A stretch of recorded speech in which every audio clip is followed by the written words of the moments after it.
सोचिए, आप एक दिन सोकर उठते हैं और आपकी पूरी जिंदगी बदल चुकी है। दौलत खत्म, बच्चे चले गए, जिस्म बीमारियों से भर गया। क्या आप उस हाल में भी अल्लाह को याद करेंगे या फिर शिकवा करेंगे? आज की कहानी आपके दिल को हिलाकर रख देगी। यह है सब्र की सबसे बड़ी मिसाल हजरत अय्यूब अलैहिस्सलाम। वो एक नबी थे, अल्लाह के नेक और शाकिर बंदे।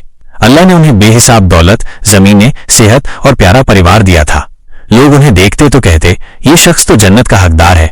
मगर हर दौलतमंद को आजमाया जाता है और अब इम्तिहान का वक्त आ चुका था। एक एक कर सब कुछ छिनता गया। उनकी खेती बर्बाद हो गई, पशु मर गए, बच्चे एक एक कर दुनिया से चले गए और फिर उनके जिस्म पर ऐसी बीमारी आ गई कि लोग नफरत से मुंह मोड़ने लगे। वो अकेले पड़ गए, लेकिन उनका दिल अब भी कहता था अल्हम्दुलिल्लाह। सोचो, जिस्म जख्मी है, दर्द असहनीय है, फिर भी उनकी जुबान पर शिकवा नहीं आया। उन्होंने कभी नहीं कहा क्यों मैं, बल्कि कहा हे अल्लाह, जो कुछ तूने दिया वो तेरी अमानत थी। सालों तक ये हाल रहा।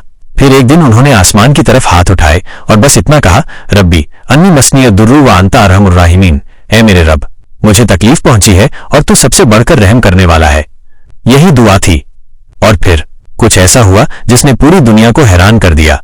अल्लाह ने फरिश्ते भेजे और कहा, अपने पांव से जमीन पर मारो। उन्होंने जैसे ही मारा, जमीन फट गई और वहां से ठंडा शिफा देने वाला पानी फूट पड़ा। अय्यूब ने उससे गौसल किया, पिया और उनकी बीमारियां ऐसे गायब हो गईं जैसे कभी थी ही नहीं। वो पहले से भी ज्यादा तंदुरुस्त और खूबसूरत हो गए। अल्लाह ने उनकी दौलत लौटा दी, परिवार लौट आया, बरकत ऐसी मिली जैसी पहले कभी न मिली थी। क्योंकि सब्र करने वाले को अल्लाह कभी अकेला नहीं छोड़ता। ये कहानी हमें सिखाती है कि चाहे कैसी भी मुश्किल हो, सब्र और अल्लाह पर भरोसा इंसान को कामयाब बना देता है। याद रखो, शिकायत करने वाला हार जाता है, लेकिन सब्र करने वाला आखिर जीतता है।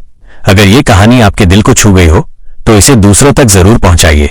और हाँ, ऐसे ही दिल छू लेने वाले इस्लामिक किस्से और हकीकत जानने के लिए हमारे चैनल द मैसेज 92 को सब्सक्राइब करना मत भूलिएगा।